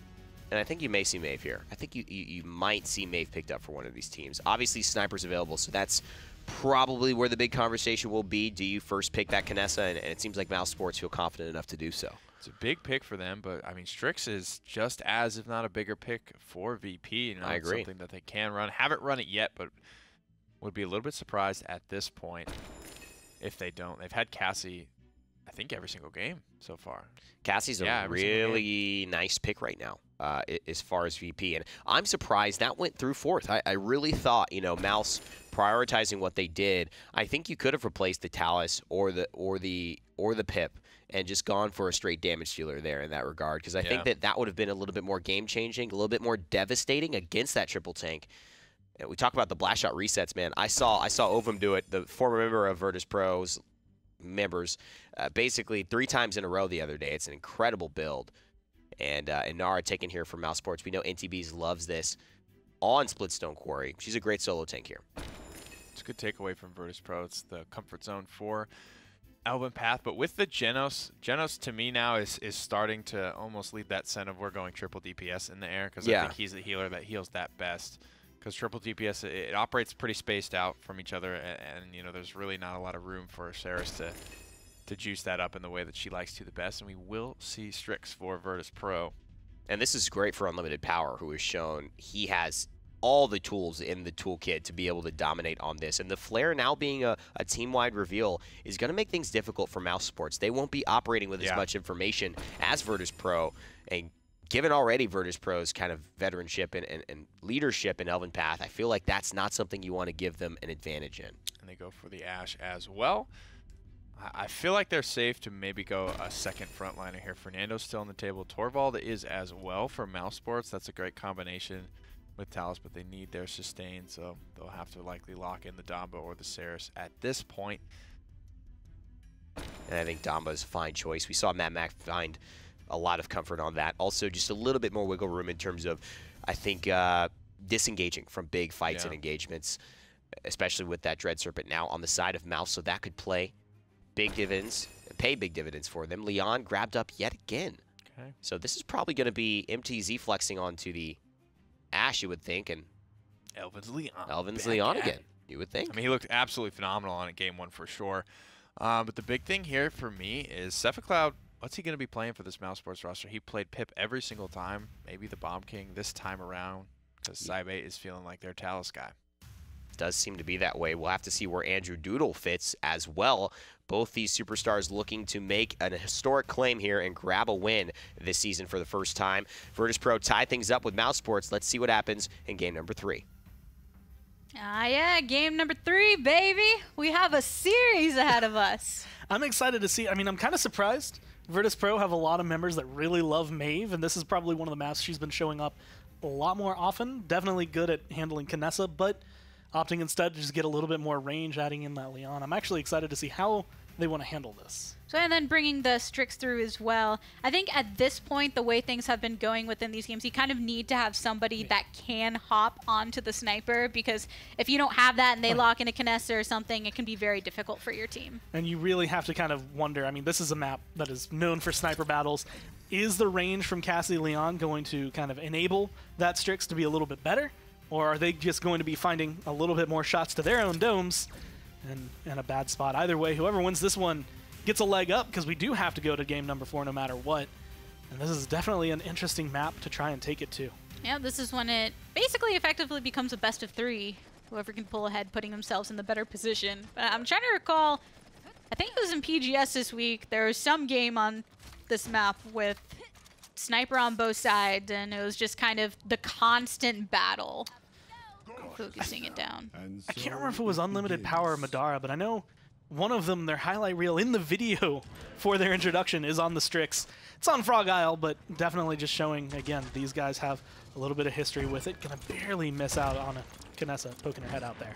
Easy to anticipate kind of the general area where the snipers are going to post up. And with a single front line on both sides, it's a matter of Asher and Nara. Which one's going to be able to hold it down better? And I think Nara as a solo frontliner can have a bit more of that stay power, but Unlimited Power getting first blood. And I love where Elven Path is right now. He's going to fall down, but I mean, that was a big distraction factor, making sure Saibate wasn't able to find any good shots, making sure that Cephacloud had to come pay attention to him as well. You couldn't really fight him and the rest of the team, so really being able to kind of help out what is now the 33% that Virtus.Pro have been able to pick up. And finally, Virtus.Pro is actually standing on there and getting some of their grip onto it, but yeah, mousesports getting that 81% because of the fact that NTB is able to just rotate immediately to the objective. He's doing the same thing once more and hoping that he can go ahead and secure it. 96% for the team. Overtime. And here's the overtime. Oh, the fire came through, but did not quite burn down the Bomb King the way you would have wanted, and that's going to be Madara off the board. mousesports, that's exactly what they needed, a little bit of zone and a little bit less pressure from the Strix. And now you see Virtus.Pro on the defense, and they might. I think actually this is the first time they've had to deal with a payload push this entire time. Yeah, this is interesting. mousesports, what do you know, getting a capture, and this is a very interesting push on Splitstone Quarry because you've got a lot of different turns, a lot of opportunities to hold on the defense depending on how you approach the high ground. And you can definitely see, I mean, just not only comfort coming through from mousesports, definitely with the Bomb King, but the way that they're kind of flexing around. Kinessa being able to kind of use her reposition legendary to get up and down all around the map, making sure that she's never really locked down in one place, which might give her the leg up overall in trying to seek out Madara, especially during the push. Shoulder bash across the bridge to find himself in Andrew Doodle, takes down Bomb King. MTZ on this Ashe, creating a bit of that distance. See, sometimes you don't always have to go ahead and get the killing blow, but if you can at least just push off somebody with your kinetic burst, then it's definitely valuable. You can see, I want to say the kind of the Ice Mines effect on this map, it's definitely one where if you know the map incredibly well, you draft it incredibly well, and then you just happen to be, I want to say, a little bit better overall than your opponents. You can find this as a 4-0, but the most part, this one's a little bit slower. It's hard to find these pushes, especially when you have teams of this caliber playing against each other. Very even-footed. It's going to be almost impossible, maybe not impossible, but very, very difficult to get this payload the entire way pushed, converted, and not give either an advantage through the comeback mechanic or end up just tying it up 1-1.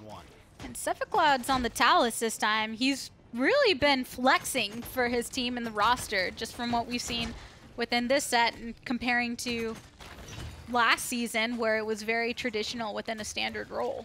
And honestly, flex like that is what can maybe make your team a little bit greater. And that's actually the thing that I feel like mousesports have been able to showcase, but it was mentioned on the desk earlier at the beginning. When you go up against some of the teams that these two have had to go up against, no matter what, they're not going to let you look that good. They are just high-class, world-class players, whereas you are now trying to kind of break into that area of the PPL where you might be middle ground. Nice shots coming down. This payload might actually be able to make it in. Just a few seconds to go before overtime, but Koa gets blasted away. Unlimited power, double kill to the name, and here's your overtime. But it'd take a while before the members of mousesports would be able to catch up, so the defense is secured. Kind of a flop from what we've seen in the last two maps. Instead of Virtus.Pro getting the first point, mousesports defending, they get their control early on the side of mousesports and then aren't quite able to find it. Although it got pretty close, that's going to be another difficult task when you have the push on this map. It's finding that last little hair, because they just jump out of the base and they're right there on top of you. You have to be able to lock them down, or just kill them and keep them out. But you can see the damage very heavily in favor of Virtus.Pro, being able to run the Leon, the Cassie, and the Strix, definitely lending in their favor. And not too much of a difference between Strix and Kinessa right now on the chart, and it's also pretty cool how close Cassie and Leon are, but they're on the same team, so I don't think they're complaining about that. Couple cauterized twos on both sides. That's what happens when it's 1-1, so we'll see who can get this next capture. The stealth maybe going to allow that first shot. Not on the mark, but still going to be able to follow up with it. Kinessa staying alive has been such a big nuisance for them because they don't have the ability to just ignore a sniper presence. Now they're trying to go in. They want to get rid of Side 8. They just aren't able to full commit for it. Koa actually goes down, so no healing for them. Double kill for unlimited power. Looking for another one. Cephicloud steps a little too much in his face, and he shuts him down. Mad Mac finishing up NTBs. And this is a nice opportunity for Virtus.Pro to swing it. And I really like the way you could see Virtus.Pro approach it. I mean, Elven Path, again, went around the side, went for a flank the way he did in the first round, and the snipes coming down from Madara, the Strix, just making sure to kind of pinpoint and keep Kinessa out of the fight. And then all of a sudden it becomes, hey, we have a front line that can deal damage, a damage dealer in Cassie, and then someone who's going to keep them alive, and maybe a little bit bonus damage on the side just to make sure they're hitting you a little harder, making sure that mousesports couldn't really accommodate for all of what they were throwing at them. So back and forth on this, two members down on both sides. Side 8 with a double kill, activating that ultimate for these more powerful hits, and nice clip onto Genos, but he's able to swag walk it out to the back, but a Cephicloud finds Mad Mac. And just coming back, you can see the shake. I want to say that is stereotypical for snipers. Whenever they miss a couple shots, you shake it out, get your mouse repositioned, feel a little bit better, get that grip back, and then come into it. And Side 8 definitely seems to be benefiting a little bit more. They grab the point, they're pushing the payload one more time. And that is definitely a big comeback. I mean, mousesports really on the back of the sniper. That double kill set it up to open up again. But another kill for Side 8, so definitely got his bearings back under him and was very key in that capture previously. Mousesports turning things, like you said before, it's just a flip around. They're getting the captures, and Virtus.Pro had gotten that defense previously. But looks like he wants to set his eyes on Elvin. I really like the way Side8 is playing this because of shots like that. You can't really hold the places you want to try and line up and get a good defense. He's making sure you can't show your face. One shot there, one shot there. Double kill for him. Looking for a triple, but he had to reload. Might still be able to find it, but it doesn't really matter. They get the push. Ah, just left that opening. And I mean, the thing about this is when you have a sniper on both sides, right? Snipers tend to be the best counter to a sniper. So he went ahead, took out Madara, and then from there just said, okay, now I have my opening to not have to worry as much about looking for the Strix, and instead can go and just free fire in the way that I want to. Double kill right there. Using the Headhunter perfectly. And a couple of headshots throughout that entire last round really is what awarded them victory. So Side8, it's one of those things where you see, like, you know, we had triple kill from Virtus.Pro last time to kind of get them rolling. This time, maybe not as big as a triple, but double kills, just progressively moving them forward. Side8, as long as you can get that pressure, you can start moving forward. Now, potentially being able to take game number 2 right here if they can find this point. It's the first time we're seeing a 3-1 so far in a game, because in both of the other games, it's a 1-1 after each round, but here's a King Bomb actually gets the stun out onto unlimited power. Kao is there to actually go ahead and clean that up a little bit, and right into the face. Elvin Path getting the double kill with that ult. I'll tell you, the idea there was to jump to safety. Unfortunately, safety was nowhere to be seen. Elvin Path was waiting for it, and nice enlightenment coming through. That wasn't even meant to kill off Bomb King. That was just a little bit of an added detail that Virtus.Pro were able to throw back, and comeback mechanic definitely heavily in their favor, 42% and going up. Bees and the rest of the crew really need to approach this fight perfectly to make sure they can get a hold of it and get their percentage up, because they just now are starting to pick it up. Elvin Path had gotten stunned out though and punished for it, so mousesports making their rotation around, and Nara can stand pretty strong. Andrew Doodle was kind of wrapped into a corner for a little bit of time. Grumpy Bomb looking for any sort of control, stuns, whatever. Ash kind of hanging around Bomb King, not going to be able to find the kill just yet. There's going to be a flick shot, but Side8 is not done just yet. Still finding these shots from above. Double kill for him as he finds the headshot onto Leon. Just powerful. Unlimited power unfortunately finds him when Side8 did decide to hop on down to the low ground. Was looking for a little more action to potentially kind of secure it for them, but makes yourself vulnerable when you decide to go for that. 74 to 60, but you can see Virtus.Pro just taking up incredibly fast. That's going to be the comeback mechanic. Actually surprising that mousesports are keeping it as close as they are. Overtime coming through. They need to get on that point if they want it to hold. And they will be able to get one more touch, but Andrew Doodle files immediately. Man, so Virtus.Pro with that comeback mechanic enabled and just kind of punish some of the positioning and continuing to do so. So this will allow them to have a bit of a grip on the first part of this push. But Side8's back. Finding nice shots. Unfortunately, did not quite see unlimited power coming around him. But if they get the push here, tie it up 3-3, I mean, I want to say a heavy portion of what Virtus.Pro just did, even though there was a lot of success on their own merit, the point capture was very heavily because of that comeback mechanic. So they do have, if they get this push, the option to, or the ability to kind of showcase, okay, no, we can win the fight, because they didn't have to win quite as much. mousesports putting up a very, very good fight throughout all of that, being able to maintain almost the same level of percentage up until the very end. And so now looking at Madara has put a lot of pressure onto him if you're looking at the way that Side8 has been performing. But as a collective, Virtus.Pro still going through aggressively. Unlimited power taking out Cephacloud. Nice use of the wall to have a little bit of a blockade, but there you go. Unlimited power has been just pretty great throughout the series so far. Yeah, being able to showcase, again, what I think was missing the first 2 weeks for Virtus.Pro, which was comfort, I think, from all of their players. It felt as though they were playing something that was more, hey, this is what Virtus.Pro is known for, not this is what we are known for. Now, definitely playing more champions that they are comfortable with, and Madara going to be able to get a double kill, maybe finding a triple right there up against the Bomb King. He falls right after, but he's still feeling himself because that was a wipe. Man, that was really pretty. And because of that, Virtus.Pro 3-3, when you get a team wipe like that and you're that close to conversion, it's inevitable.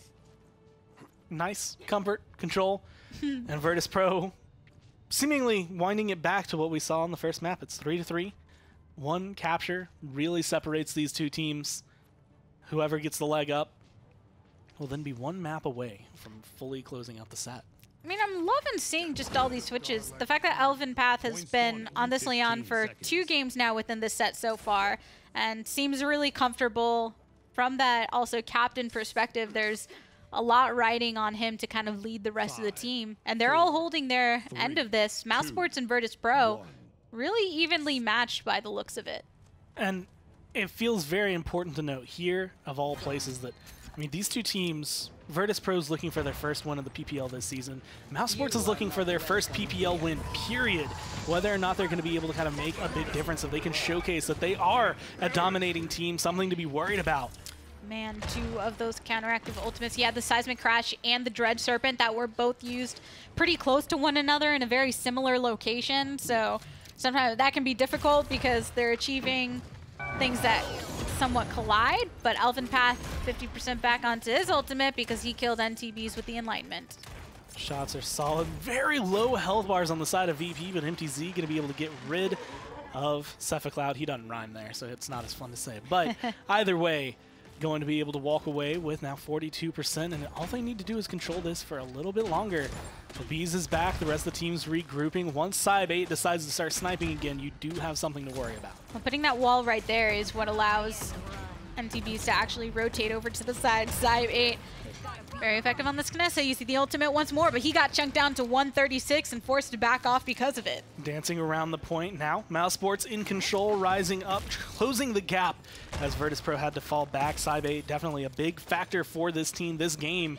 And depending on how his approach to this, how his shots go, might be the big difference. Nice flank from Cephacloud, looking to try and burst down Elven Path and just stop a little bit of the damage coming down from Virtus.Pro. Elven Path was still about half HP, and mousesports, though, focusing right there on the objective. And they're going to pull up 2-1 in this set. Comfortable, I would say. They look on that map. Of course, that one was one that they wanted to go to, and now we're going to see where Virtus.Pro wants to take it. Still keeping it close. I mean, 3-3 is not a very comfortable spot to be able to say, hey, we can win this set next game. You're still kind of stressed out. Alrighty, so the set continues. Evan and Nick, what you got for us? Well, that set kind of ends anticlimactically, actually. We're in the middle of watching what seems to be the start of a climax. But it ends up also saying a lot about how they controlled the pace of that point fight. I love the force of NTB's path going to the right side. Instead of going the main way, it forces the Siege Shield down, which doesn't seem like a lot. But once the Headhunter gets popped by Cybe8, because the shield's been used to stop NTBs, now he doesn't have anything. He has to retreat fully, and can't even make it out of that room for the rest of the fight. That was a really delicate dance around that point fight. They've really invested heavily to shut Cybe8 down, and I mean, for good reason. He really learned his lesson from Bugsy on Splitstone Corey last weekend. Getting that, he basically earned his team that 3-1 lead. He headshot so many people into the back line, running that one-tap build with the Eagle Eye. He just looked absolutely incredible on it all throughout this game. You talked about unlimited power. What an impact he's been having as well. Obviously, shutting down, being the kind of follow-up to Madara's poke and pressure. He would try to land that blast shot. Notably, in this last point, it just missed. He stayed alive, Cybe8, with about 200 health to his name and continued to have a huge impact for the rest of the fight. So it is a game of inches between these two. They were just, and it really is. They were man-hunting Cybe8 at the end there. And Unlimited Power's Cassie just looked great that whole time. But Madara played it in the previous 2 games, and we were expecting him to be playing Strix, the Unlimited Power, that is. But I mean, our hypothesis here, or at least mine, was just that he's just their lead fragger, and whatever the hell he feels like playing, that's what he's going to play, and he's just been popping off all day. And we do have roles like that, and maybe, you know, fleshing these guys out. This is the first real set we've been able to see them and talk about them and have them have highlights, because they've been under the gun, haven't found a win yet. Neither of mousesports. These are the first games that these teams have won, actually, in the entire PPL in Season 2. So it's very, it's actually, no, there was one game, I think, that mousesports actually took. But it's very, very important that this game goes away of mousesports to grab their first win, because they let Virtus.Pro come back. I feel like that's that momentum turn you don't want. Put them out while they're down. Yeah. Hopefully they can do that. And hopefully VP, that's kind of, those are tilting losses to be right there and not even get your overtime started. You know, you had your game plan land out, you frantically put something together, and then, oh, we didn't. The circle pans out, and there's literally 2 of you, like, an inch away. Like, those are the salty ones right there. Yeah, for sure. Here are the bans. Eevee still staying consistent. Torvald is, again, either, like, I feel like he's in that spot where he's been banned out every single time. Sometimes he's available and then never gets touched. But Cassie's like last one, right? So solid. So solid for VP all day. I think the Torvald, it fits this role of he's just a spot that's a fine thing to ban. and it's going to open up something else I'm interested in. Otherwise, we've seen a lot of people, at least in North America, ban the Cassie there. And you know, I think it's so much clearer what VP want to do and how much the Cassie influences their roster right now with Unlimited Power and Madara both playing it well than the Torvald, because a solo tank Torvald isn't that great. And Shaolin and Xin are going to come through. Xin finally making it through bans for the first time, and that's what I was worried about. I'm like, why are you taking the Shaolin so early? I mean, I don't think Shaolin is a really big power pick for VP, on top of the fact that I think Genos is not necessary, but a big help to Xin succeeding for mousesports. So they let the Genos go. That's a debatable part for me. I think the thing is Shaolin, you know, the way that he's been played, at least in EU, Explosive Arrow has seen a lot of action, and I've seen that shift in North America. EU's still doing some withdraw stuff, and really the only way to shut down Zen is to kind of get him before he gets rolling. And that's done into the wall. The early engagement can be important. Maybe mousesports are thinking, let's just not put a very good offensive counter on the side. Let's not give them Cassie and Shaolin, because we saw them actually take that earlier in this set, finding it valuable. He's been exactly. He's been super impactful on it, and so it's not a bad pick. I just wonder if VP would have taken it in a million years type of situation. Shaolin does do pretty decent on Stone Keep here, because the people that he's looking to frag out are around those walls. There's the potential to get that cross-map pick. Still, Kinessa is on the board. It's been super popular in Europe on Stone Keep, and even in North America on Stone Keep. And it survives this long, which just makes me feel like maybe it's not going to be run, but if anyone's going to do it, it's got to be Mouse, right? I think Mouse look at this and see, I'm not worried about what you guys have as far as me bringing out a Kinessa. I think they could go for it if they want to be aggressive. This is clearly an important moment for them. You could see another flanker come out, but I think the Kinessa is the right choice. Why not? Saib's been feeling it.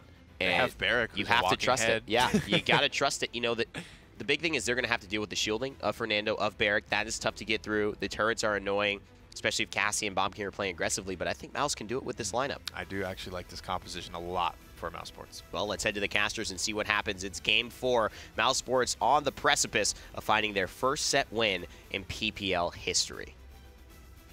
So we finally get to see Xin not banned away, and maybe will be a nice way to answer some of the utility on the opposite end. I mean, a lot of damage. It was kind of mentioned that he's lacking, I want to say maybe a little bit, like 300, because there's no Genos on the team. It's not going to make a huge difference, but that has been kind of the big combo, is just Xin, Genos, make sure that Luminary goes onto him, and he can blow people up.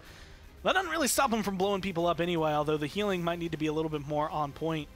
But with a Shaolin and a Kinessa keeping you safe, you might as well just be able to walk on in. Yeah, so mousesports, just like they said at the desk, they have not been able to pick up a set win here in the PPL. So not only would this be their first of just this season so far, but overall a good stride forward for the organization if they can take this game. And being able to see the changes they made to their team, just a little bit of a roster swap, be successful overall. It's definitely kind of a little hurting when you say, okay, I think we figured out the problem, and then it doesn't really change much in the grand scheme of things. Now is your opportunity to be like, okay, we figured it out, we stopped it, and maybe I've turned things around. This is really big mentally for either of these teams, because you get to come away with a win, you get to feel a little bit more comfortable, and Virtus.Pro have to play Fnatic after this, so they definitely want to feel a little bit more comfortable. Saibe is back on the Kinessa as well, and Virtus.Pro started trying to focus him down during the last game. I wonder if they'll try and do that a bit more right off the bat. But here it looks like Anar's going to follow you up. NTB's taken out by MTZ. Sephic Cloud falling right after. Saibe does return a kill. The question is whether or not it matters too much. Overall, Kinessa not being able to do too much when they're fighting up in the Cathedral, up on that level 3. You can't really do anything when you can't see through walls. You know, right off the bat, Virtus.Pro, off of those 3 kills in their favor, 42% on the objective. And it looks like Elven Path is the one on the Berg this time, first of the set. So he's been a very interesting champion to watch overall. Actually a decent amount of potential, and right now, objective control. And I would say for Virtus.Pro, this is actually a great place to take it, because in the grand scheme of the 4 maps we've seen, this one's going to be most similar, I would say, to Brightmarsh overall. And so being able to come back to the one where you did find success, granted it wasn't the easiest thing that you had, but you're finding, again, back to this good capture, not having to worry too much about what mousesports have at the beginning of the game. and having to worry about them as they get the ball rolling, as they get comfortable, and maybe warmed up on their champions. 2 fall on both sides, but yeah, on that capture, you saw that NTBs had stepped forward on the Inara, looking to contest, focused on the barrack and the turret that was right by him, and Madara was just far enough away where he landed the shots that were very critical and was able to help close that off, and that's why Virtus.Pro was able to capture that point. And what's really great, I would say in this case for Virtus.Pro, and to an extent mousesports when it comes down to it, for a lot of this set, a lot of what's been victorious hasn't necessarily been, oh, you know, we were outdrafted or we made mistakes. It's kind of just been they played that one really well. Like, they played that one almost perfectly to the point where even when we were able to retaliate, we couldn't do anything against it. We couldn't stop them with 2 kills. It didn't make a difference. I love the attempt at this angle Madara has been taking since the payload is exactly where it is. And yes, a wall was able to block off for a time being, but nonetheless, 3 members of mousesports have fallen. His wall's got a pretty big cooldown, and just right here on the high ground too, it's been a awesome battle. And that's going to be the cleanest push I think we've seen all set, and maybe the cleanest push we'll see all day, just with the way that one went. No big disruptions, no real stalling. Even in the archway where you expect that payload to come to a complete halt, at least for 10 seconds, just kind of kept smoothly rolling, and a lot of that was, like you had said, where Madara was positioned. You couldn't defend there anymore. It was all of a sudden taking that, and when you did see, I believe, Cepha Cloud, yeah, going into the planted, he was just met with 3, 4 bombs from unlimited power that took his health bar from 100 to 0. Not the position, not really the fight you want to be taking. I mean, those were the 2 major battles he had there on the low ground, where Madara on the side poking down, and then on the high ground there was just that kind of archway where you'll usually see 1 team on one side and 1 on another, and those were the 2 focus points. Whoever was in those areas had to just kind of 1v1 worry about that threat, and then in the meantime, payload was doing its work. On the point, you're about to see the clash of the deployables coming down. You do have Elven Path on the barrack, NTBs on the Inara, and both of them have actually gone into Bulldozer pretty much for this engagement, for this fight, but it's going to be the King Bomb, unlimited power, looking for Koa, and he's going to find him. Very critical. 3 kills in favor of Virtus.Pro, and even though unlimited power had to give his life for it in the end, Cybe8 taking him out, I think it was very important for the fact that there was the comeback mechanic that was working for Mouse, and now Virtus.Pro have taken control. Again, showcasing how strong they are. They're at 60%. They've passed one Mouse we're able to pick up with the comeback mechanic. This is definitely looking like a very solid map for them, being able to control it, drafting it well. Andrew, not quite what you wanted to have happen when you went for that, and that's just going to be another downside of Zinzol. Got blasted away. Did pull out the Immortal, though. You heard the Dread Serpent go off on the side as well. 87% to 70. And Elven Path is rotated back onto the objective, throws down a couple of turrets to hold it too. And once again, 3 kills in favor of Virtus. And you're seeing Barrack actually come through. And one of the things is I used to, I dislike him. I did not like seeing him. I always thought it was kind of a, not necessarily a loss, but he was going to be weight coming through. Right now, people have kind of switched. Instead of going for tinkering, you're not looking for long-range shots. You're just firing rapid-fire shotgun, which is very deadly when you are trying to fight on the point. Makes them a little bit more useful, a little bit more impactful. And right now, you're seeing Elven Path pilot that perfectly. And that is the perfect example of with Spite how you lock in for a decent amount of damage, but you're so vulnerable while you're actually in the action of that. And punished for it on the Zen. Madara, though, falling a bit low. Not able to find any safety. Man, I mean, this is clean from Virtus.Pro. I mean, they don't look... If you played this game first, you tell it immediately after, oh, it's going to be a 3-0. It's going to be the easiest set they've ever had. The fact that this is game number 4, and honestly, if they get this, it's just tying up the set. I mean, it might be enough to make them feel more comfortable with wherever they go for the 5th map, but it's definitely something like you have to wonder how much have they practiced on this map with different drafts to make sure things work. This draft working incredibly well for them to the point where they almost have a clean 4-0. Mousesports just haven't been able to read them. Yeah, and then also with this being, I believe, Virtus.Pro's map pick, it makes you wonder how prepared were they with the composition on this particular map. I think they have a lot of comfort that they're relying upon, so it's working out for them for sure. If anything, I'd honestly be, I'm kind of surprised the fact that Mousesports are just not having as big an impact, because I mean, this is a standard map. This is something everyone plays on pretty often, and while we don't always see it in the first 3 maps, it's definitely been one of the more oft-picked maps, I would say. Whereas now, I mean, if you ask them that, it feels almost as though they haven't practiced it quite as much as they would some of the others. With this sniper pressure as well on the side of mousesports, and we know Sybate has been performing well within these games on that. And then even though that has been the case during the last game, I think they went into this with that hope. But Virtus.Pro managing to work around that and showing that they know how to deal with the threats that have been put forward. All right, Madara, it's all up to you right here. 1 kill, 2 kills going on their side. 10 seconds left on the clock. Overtime will come through as Virtus.Pro are on the payload, and they might be able to end it here. The snipes are coming down from Sybate, but is it enough? Only 2 remaining standing for mousesports, and with a dome shield to finish it off, Virtus.Pro, the first 4-0 of the set. That honestly felt like maybe that was going to be mousesports. It felt like they were climbing the mountain. They were about to just grab the ankle of Virtus.Pro and be able to at least go 3-1.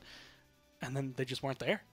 I mean, you saw the stat line there at the end for Sybate. It was still doing really well, not a death to his name, and there were some strengths, but Virtus.Pro as a unit, they knew exactly how to approach this situation. So let's go ahead and approach things over at the desk to see what they thought of the game. Well, it was an interesting one. mousesports get totally dominated from the beginning, and that's the only game this entire set that's gone 4-0. It just feels odd after seeing how hard these two teams competed against one another. Yeah, and to see, you know, I think 7-0 or 8-0 for Sybate and to still lost, that's the, you know, you post the angry screenshot on Twitter about your ranked teammate. That's right. It's like, what's going on there? There was, you know, it's obviously it's loser's pick, so VP wanted to go there, and maybe it's a little bit of an element of mousesports weren't prepared to play that map at that caliber. Could be some of that, as well as Andrew Duda goes 0-8 with Zin, just 0 impact on the pick after it's been banned out. When it finally makes it through, you're expecting more. And then 0-8, and I gotta wonder, I gotta bring it back to the maybe instead of the Shaolin, they picked that Genos there in their first phase. I also have to wonder, I don't know if Zen is ban-worthy on Guillotine. I think Zen is ban-worthy with Yomi and with Genos. Yeah. I don't think Guillotine is what they were going for, and it seemed like that's what he was running. There were too many ways to get out of that. There was a lot of damage coming from him, and especially you saw at the very end, tried to turn it around onto Fernando, but the Immortal came through, CC immuned him, and Guillotine doesn't work on CC immune targets, so that was kind of a, it fell really flat, the whole performance. I just feel like not giving credit where it's due. Unlimited Power on the Bomb King was phenomenal, and again, making himself what do we do to ban out this guy? I think we're just gonna have to to deal with him. Yeah. So we're gonna be heading to Game 5 for I think the first time in the PPL, going the distance. It'll be on Frozen Guard. Small changes to this map, but sniper play for both of these teams has absolutely not been a problem, so I don't think they will hesitate to not want to stay away from it here. mousesports, Sybate, if they can get him back on Kinessa, there'll be some happy campers. And the Zen, do you go and ban that out? Do you leave the EVs open for everybody? You know you have first pick. It's going to be Virtus.Pro's onus to ban the EV if you want to leave it on the table. But they don't. They don't want to give up a first 2 pick of something that could be very, very deadly in their eyes, a Cassie Genos, something of that nature. And so they'll take away the Winter Witch for the 5th time in this set, and VP will take away the Makoa. Kinessa's first pick again. They might. I think Cassie's the best first pick here. Because I think Kinessa and Strix are, you know, both can do the same thing, and Nara is not that much of a, I have to have a Nara versus, you know, Fernando can't succeed. I agree, actually, yeah. And I think Cassie's really the only one that's like, this is, you can't get this anywhere else in the draft. On Frozen Guard, Kinessa Strix doesn't really matter. Which sniper you have matters is more on the Stone Keep. It's more on, you know, Serpent Beach, where the mobility is something that you need. That's why you will see Strix on Kinessa on Stone Keep and Serpent Beach, but not the other way around. And VP, with their pick of the litter, will go for Kinessa. And this does give Mouse the opportunity here to break out something we haven't seen. We saw the Zen as a flank option, but the Maeve still in contention, still a conversation piece. Buck still available. Androxus yet to be seen in this one as well. Or will they decide to go back to Zen and maybe switch it around with Yomi this time around? Got the potential to. Still some decent front lines on the table. Fernando, the first one of the rest. No Terminus today either. Terminus is one that I thought would be turning up a little bit more. Haven't seen him banned or picked at all today. And we know VP, Elvenpath specifically, He's always been a big tournament guy, but he seems to have turned over a new leaf in Season 2. I'm curious if you're so concerned about the Torvald or the Genos, why not just ban Genos and Torvald? You know, take those both away. Leave yourself the option to flex onto the Eevee. Then even if they get the Cassie Kinessa, you have the Eevee to deal with the Kinessa, and she can snowball a lot of the fights. And then you can transition into like a Bomb King if that's a big pick for you. I feel like you still come out decently in the draft there. Zen taken for Virtus.Pro 4th. Still need their Damba and something else. They'll go back to the Shaolin. No problems with that from my corner. I mean, it looked phenomenal when Doodle was playing it, but with Seth Cloud, just looked solid. And what is his identity overall in this composition and this roster is my biggest question, right? Played some Pip, played some Talus, played some Shaolin, and just looked solid. I would say Pip was probably the most impressive performance he's had today, and the Talus and the Shaolin are leaving a little something to be desired for me, especially after the way Doodle played Shaolin in Game 1. I also think that they didn't have any pressure last game. That's why NTBs, you just died and died and died. Fernando and Berg actually applied a lot of pressure early on, and they were reacting. Right now, that's not a good moment for Zen to go ahead and dominate because he does better with pressure on other sides of the map. That's what Kinessa and Leon are going to bring to him. It's going to be dangerous. I like Virtus.Pro's lineup here, but if Mouse can pull off the Bomb King and the Cassie, I think they've got a chance. Let's send it to the casters for Game 5 here to round out who is going to be getting their first W this season. Only one team can out of these two in this best of 5. It all comes down to one game. And honestly, it's pretty deadly compositions on either side. It does kind of come down to your mechanics. How well do you know the map? This is actually a little bit of an adaptation from what the Frozen Guard most players are used to. It's not crazy massive changes, but it's still enough that they have to approach it a little bit differently overall. And I'm kind of interested to see where Kinessa decides to post up. And Kinessa, she's got the orange scarf and everything. I guess she wanted to go on a team with a bit more of her colors that she's used to. Virtus.Pro this time, so no side 8 Kinessa, but just like they said at the desk, it's going to be very important to see how mousesports do with the Bomb King and the Cassie, and making sure that those have the impact from the damage side. I mean, you definitely need to make sure that you're feeling yourselves on that side, because if you look on the other one, you have Genos Zen, the combo that has been kind of rocking the realm, but then you also accompany that with maybe Genos Kinessa, Genos Leon. It's going to be a lot of damage, a lot that you have to deal with, and I actually really like Cybate immediately going for the Haven, recognizing exactly what kind of boxing matches he's going into, wants to reduce some of the damage he's going to be able to take, so maybe he can win some of these trades. And NTB is actually starting off with the Master Riding because he wants to get in position nice and early and decides to come over onto the side cliff. Well, many members from Virtus.Pro, they don't want to get too aggressive in their positioning just yet, standing together as a unit. Dancing around the point, no one yet dares try to step on it. Honestly, it's just going to kind of open you up. But Bees goes down first blood. Madara finds the shot they need, and they don't have another front line to take this up. They really need the damage to step up. I guess good thing you got that Master Riding, am I right? Try and get back to it faster, but Madara, MTZ, just getting a couple kills to both of their names and delayed team wipe. That's a great opening for Virtus.Pro. And I will tell you right now, I'm looking at the way Virtus.Pro are approaching this one, the way they approached the last map. First off, they're riding that high of a 4-0, but also coming into this, this is a team that has definitely learned and adapted since last week. If mousesports plays the same compositions Virtus.Pro last week, they maybe take this set easily. Maybe in a 3-0, maybe in a 3-1.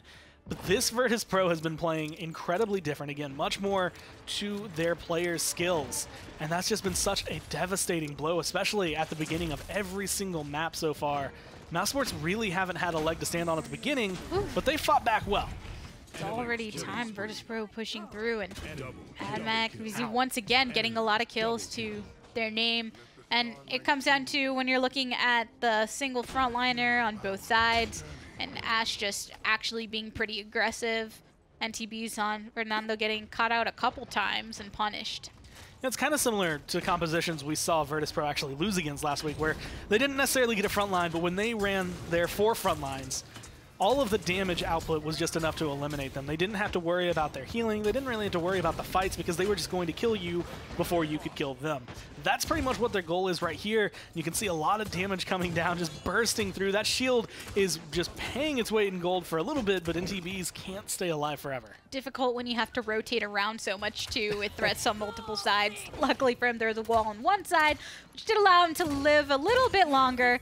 But nonetheless, with the vision afforded by Cybe 8 and mousesports, maybe they can go ahead and start slowing this down a bit. Good shots, and this is exactly the part of the map to try and slow it down. They've made it past that archway, and everything's a lot more open, except for the base of defense and where exactly mousesports are kind of posting themselves up. You can't break into them easily. You can't fight them. A Bomb King going to dominate in a small area. Grumpy Bomb and his bombs just always going to be able to hit.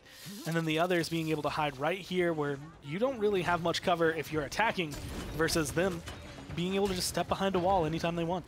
I mean, all that high ground at that end pit is one of the nicest places to be able to hold the defense, but it does mean that you really push the limits by having to send people back there fairly early to post up.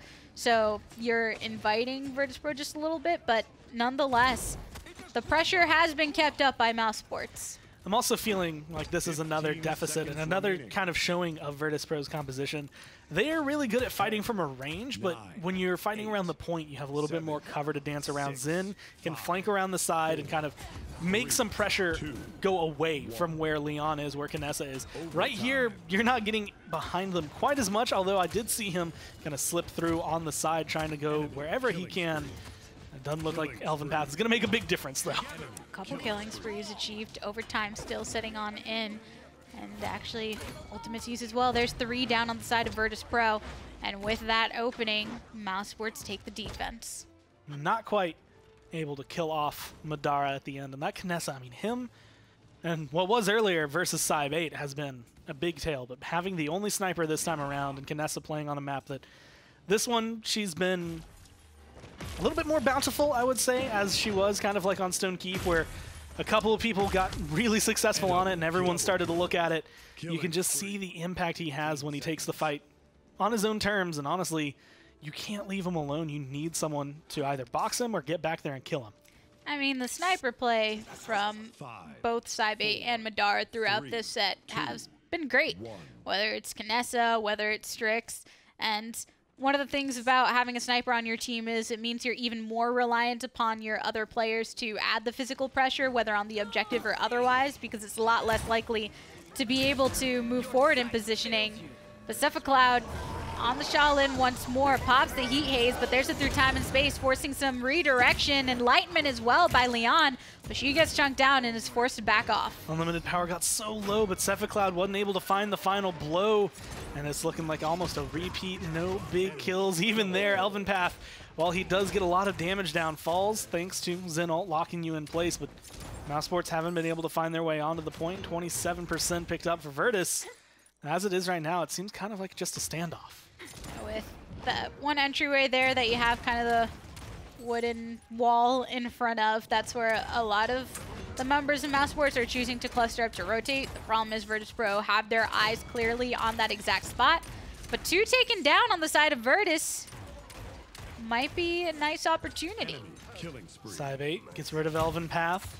And you can see immediately, I love the fact mousesports are like, we need to get on the point. We finally got a little bit of breathing room. Let's fill it up. Let's go ahead and occupy this space. Don't leave it open for Virtus.Pro. We'll figure it out. Koa kind of having to dance around to stay safe, but Bees is back 66-66 as mousesports finally going to be able to kind of get a grip here and find themselves in the lead on the point. Once again, some members of Virtus.Pro knocking on the door, and it is a bit of a battle. Kinessa right at the top of the damage charts, and I'm sure that's going to continue to be the space if he can get some value for that ultimate. And gets the kill onto Cybe 8, so a little bit right there, but a follow-up from Sephic Cloud. Solid planted, being able to find the kill right there. Gets rid of Madara, who's been a big pain for them, but you can see Empty Z just hiding narrowly, very low himself. Another nice planted, gets rid of Mad Mac, and now they don't have any healing. That's a very important thing to note. Without that healing available, it was 99% achieved by mousesports, and Virtus.Pro have stepped up to tie it up. So it's really who's going to get these final kills. There's 2 down on both sides. There's the kneel to take out NTBs. And that is so important with that frontliner no longer available. King Bomb to swing it on through, but a bit of a trade. 2 kills for 1. Andrew Doodle almost makes it all. Unlimited power, narrowly going to be able to get rid of him. Of course, Virtus.Pro going to be able to fill in. They just had enough members left over after the fight. Everyone dies, and they just happen to be back a second before, maybe a few seconds before at this rate. The Virtus.Pro take it one more time, look for the push. They're successful this time. They find themselves up 3-1, and even with the comeback mechanic, you have to start wondering if Mouse are going to start feeling down on themselves. I mean, this has been a great set so far. There's actually the Immortal. As soon as he saw MTZ coming, he wanted to make sure he kept alive, but actually forced to back up. But yeah, with this set in particular, you know, you got Elven Path and then all these guys that came in from the PGS, and they've been a bit struggling in the first couple of weeks. And then on the side of Mouse, as a unit, some changes, but as an organization are looking to make their statement finally in the PPL. So whether you're looking at the players that are trying to make their individual names known or the organization that wants to try and put themselves in the running in the future, still a lot, but a few ultimates get hit off. This is a set that is essentially, if it was a boxing match, it would be going the entire distance at the very end. If it was like a cartoon, they'd both throw one last punch and knock each other out at the exact same time. No one would really come out a win. And this is going to be where, I mean, Paladins is a little bit different than boxing. You do win no matter what. Someone has to come out on top. Yeah, I guess he's the only one who can punch. He's got the gloves for it. And everyone else, you can see just a little bit. I don't know. Zen's got those rings. He might be able to hit hard. Yeah, maybe break a few bones. But Virtus.Pro, they got a quick succession of multiple kills moments ago, and that's what allowed them to push to kind of this 80%, 75% mark. But this is also the exact spot where mousesports managed to kind of hold things last time around. Coming around the side, nice shots already. Just a distraction factor, but Elven Path, does he slip through? Like, do people notice him? Do they know where to look for him is going to be the big question. He comes around the side, and he's not going to be able to get as much damage down as I'm sure he would have liked to. But they are getting a lot of pressure. 20 seconds left, and they're actually on the tail end of the push. Oh, Saibe, Cephacloud getting a double kill. 3 down, 2 down on the side of mousesports, and there's only about 10 seconds to go for this payload.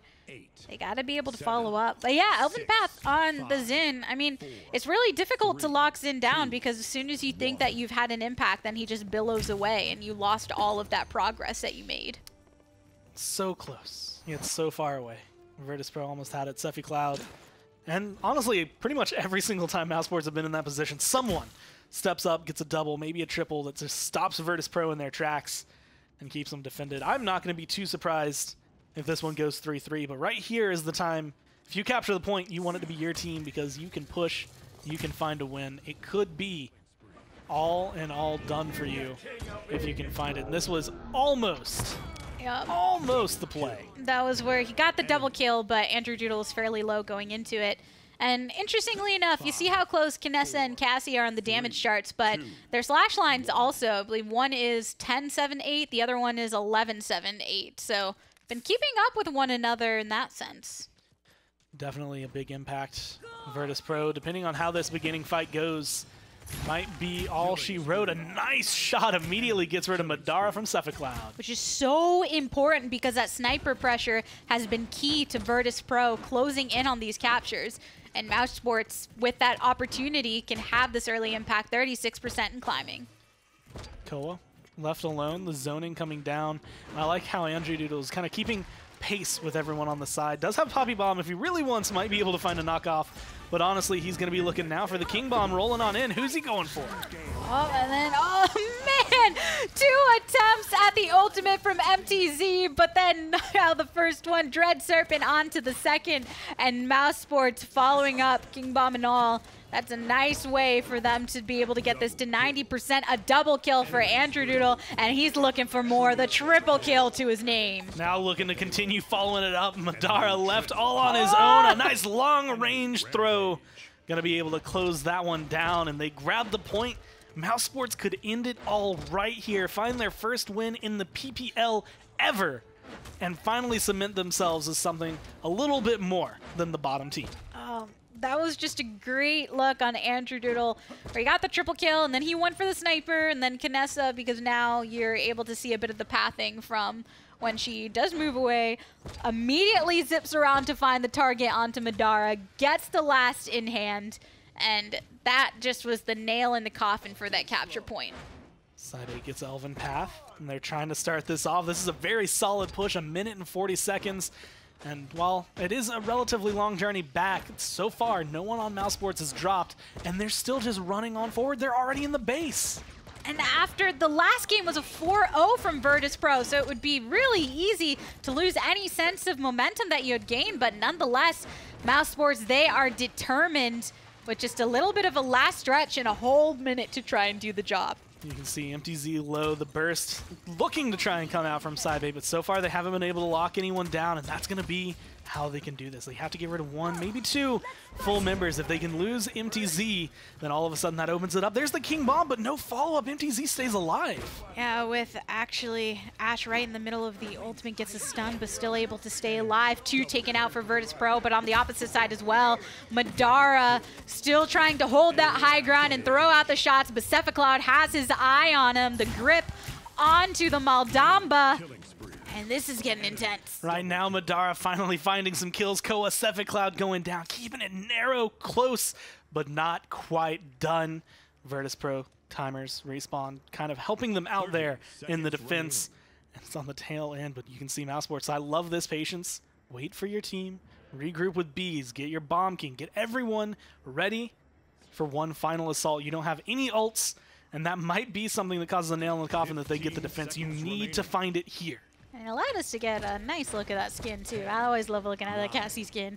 But here in these final moments, the thing is Virtus.Pro, with all this high ground advantage and their ability to get back to it after a death sooner rather than later compared to mousesports, they clearly took advantage of that in the last fight despite losing multiple members. But Ash is actually getting thrown away to the wayside. Elven Path, a double kill, and there's follow-up from the rest of the team. Mad Max so low, but everyone's falling. Bomb King, the only one really left in the fight. And unfortunately, it's not going to be enough right there. Virtus.Pro keeping it as close as they can. Game 5, 3-3.